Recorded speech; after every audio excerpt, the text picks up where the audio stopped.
Hello दोस्तों। कैसे हो आप लोग। अगर आपके साथ भी ऐसी कोई घटना घटी हो जो कि आप मुझे शेयर करना चाहते हो, तो आप मुझे इंस्टाग्राम में मैसेज करके अपनी स्टोरी शेयर कर सकते हो, जिससे कि मैं आपकी स्टोरी को सबके साथ शेयर करूँगा। तो आंखें बंद कर लीजिए और ईयरफोन्स लगा के मेरी स्टोरीज़ को इमेजिन कीजिए। आपको मज़ा आएगा। मैं वेस्ट बंगाल के साउथ दिनाजपुर का रहने वाला हूँ। ये घटना मेरे दादी के साथ घटी थी। ये घटना तब घटी थी जब मेरी उम्र 7 या 8 साल की थी। तो हुआ यूँ कि हमारे परिवार के बारे में एक चीज़ कॉमन थी। हमारे परिवार में जितने भी लोग मरे थे वो सारे लोग ब्लैक मैजिक यानी कि काला जादू के कारण मरे थे। और यहाँ तक कि ये भी भविष्यवाणी की गई है कि मैं भी काला जादू से मरूंगा। मेरे मरने की जगह और समय सब कुछ तय है। खैर, कहानी पे आते हैं। वैसे मेरी दादी बहुत अच्छी थी। मेरी दादी का घर हमारे घर से तकरीबन 1-1.5 किलोमीटर दूर था। वो अलग से ही रहती थी। मेरे दादाजी म्युनिसिपल कॉरपोरेशन के हेड रह चुके हैं। जब मेरे दादाजी की मौत हो गई तो मेरी दादी बहुत दुखी हुई और तब से वो अकेले ही रहने लगी। पर एक टाइम आया जहाँ पे दादी की तबीयत बिगड़ने लगी। ये सब तब शुरू हुआ जब पापा दादी को लेने उनके बहन के घर गए थे, यानी कि मेरी बुआ के घर। रास्ते में आते आते पापा ने दादी के गले में एक पेंडेंट जैसा कुछ देखा। जब मेरे पापा ने उनसे पूछा तो उन्होंने कहा कि उनको किसी ने गिफ्ट दिया है। बाद में मेरी दादी घर आ गई, पर तब से दादी की तबीयत खराब रहने लगी। उन्होंने खाना खाना छोड़ दिया था। वो किसी से बात भी नहीं करती थी। अगर करती तो भी गुस्से से बात करती थी। उनके बिहेवियर में ये चेंज आने से हम लोग दादी से नफरत भी करने लगे थे। हमने सोचा कि ये पक्का उनकी उम्र के कारण हो रहा है, क्योंकि दादी की उम्र तब बहुत थी। दादी के लिए पापा ने बहुत सारे हॉस्पिटल्स घूमे, उनका इलाज भी करवाया, पर कोई भी फ़ायदा नहीं हुआ।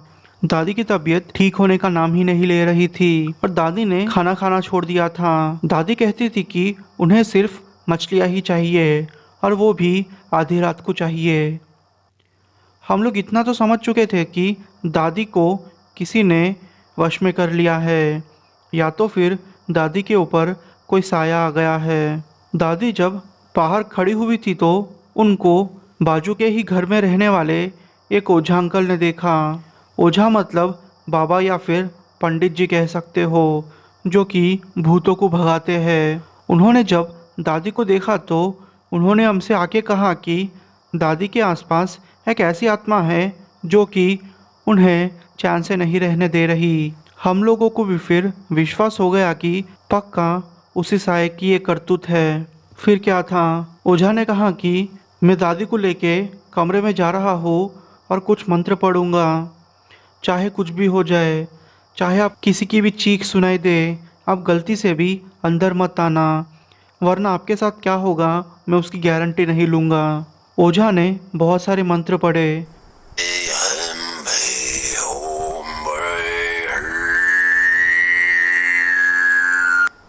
झाड़ फूँक किया। फिर वो तकरीबन 4 घंटे के बाद बाहर आया और कहा कि काम हो गया है। किसी ने दादी को जो वो गले में हार पहनाया था उसके ऊपर काला जादू किया गया था और स्पेशली दादी जी को मारने का प्लान था। जब पापा अंदर गए तो दादी जी मंदिर में बैठे हुए थे और वो पापा को ही बुला रहे थे। पापा को गुस्सा आया और उन्होंने उस पेंडेंट को निकाला और फिर गांव से बाहर जाके उस पेंडेंट को जला दिया और वापस आ गए।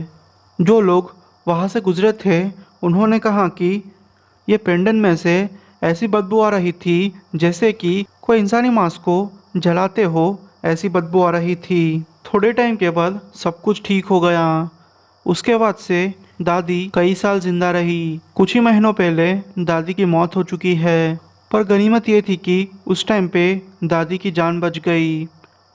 मुझे तो बस इतना डर है कि मुझे कुछ ना हो जाए, क्योंकि वो समय पास आने वाला है जब मेरी मौत हो जाएगी।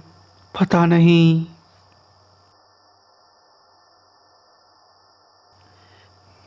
ये घटना मेरे साथ तब घटी जब मैं अकेले ही अपने घर पे था। तो हुआ यूँ कि मैं मयूर विहार के एक छोटे से घर में रहता था।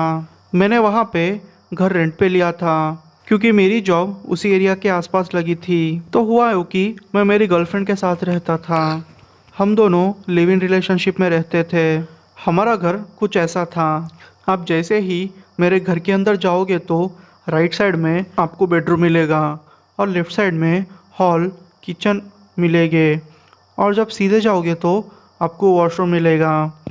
इस तरीके से मेरे घर की कुछ सेटिंग थी। पहले 2-3 महीने तक मेरी गर्लफ्रेंड और मैं पहले 2-3 महीने तक मैं और मेरी गर्लफ्रेंड दोनों साथ मिल के रहे। पर अचानक से उसको एक दिन अपने घर जाना पड़ा।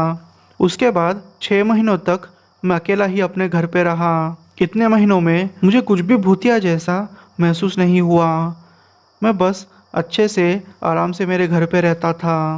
एक रात की बात है, मेरी आदत थी कि मैं ईयरफोन्स लगा के स्टोरीज सुनता था या तो फिर गाने सुना करता था, जिससे कि मुझे अच्छे से नींद आ जाती थी और हर बार ये ट्रिक काम भी करती। मैंने आंखें बंद कर ली और मेरे हिसाब से मुझे आधे घंटे के अंदर ही नींद आ गई। अचानक मुझे ऐसा महसूस होने लगा कि मुझे पीछे से कोई देख रहा है। पर ऐसा कैसे हो सकता है? मैं पूरे घर में सिर्फ अकेला था और कोई भी नहीं था मेरे घर में। मुझे अचानक से ऐसा महसूस हुआ कि मेरे सर पे मेरी दूसरी 2 आंखें बंद गई हो, यानी कि टोटल 4 आंखें। मैंने देखा कि एक आदमी जिसके कपड़े खून से सने हुए हैं वो खड़ा हुआ है। मैंने जब ध्यान से देखा तो मैंने देखा कि वो मैं ही हूँ। उस साये ने भी वही कपड़े पहने थे जो कपड़े मैंने सोते वक्त पहने थे। बस इतना फ़र्क था कि उसके पूरे शरीर पे खून लगा हुआ था और खून भी टपक रहा था। मैं वो देख के डर गया। मैंने हिम्मत करके उठने की कोशिश की। जब मैं उठा तो मैं उसी जगह पे था जिस जगह पे मैंने उस साये को देखा था। मैंने देखा कि मैंने खुद को ही अपने बेड पे देखा कि मैं बेड पे सोया हुआ हूँ और मैं खड़ा भी हुआ हूँ। जब मैंने मेरे कपड़े देखे तो मेरे कपड़े खून से सने हुए थे और मैं बेड पे सो रहा था। मुझे पता नहीं ऐसी फीलिंग आई कि जो भी बेड पे सोया है मैं उसे मार दूँ। ऐसे मारूँ कि उसको भी मेरी तरह खून निकले। यहाँ पे आपको लग रहा होगा कि मैंने पक्का सपना देखा होगा, पर शायद ये नहीं था। जब मेरी आँख खुली तो सुबह हो चुकी थी और जब मैंने पीछे मुड़ के देखा तो मुझे पीछे बहुत सारी मिट्टी दिखाई दी। मैं उस मिट्टी की बात कर रहा हूँ जो मिट्टी उस कपड़ों पे लगी हुई थी और खून भी लगा हुआ था। मैं समझ गया था कि कल रात को इस जगह पे कोई ना कोई तो आया होगा। बस क्या था, मैंने वो घर को बदल लिया। मैं नहीं चाहता था कि लफड़ों में पड़ूं। मुझे मेरी जान प्यारी थी। मैं आज भी नहीं समझ पाया कि उस दिन मैंने जो देखा था वो क्या था।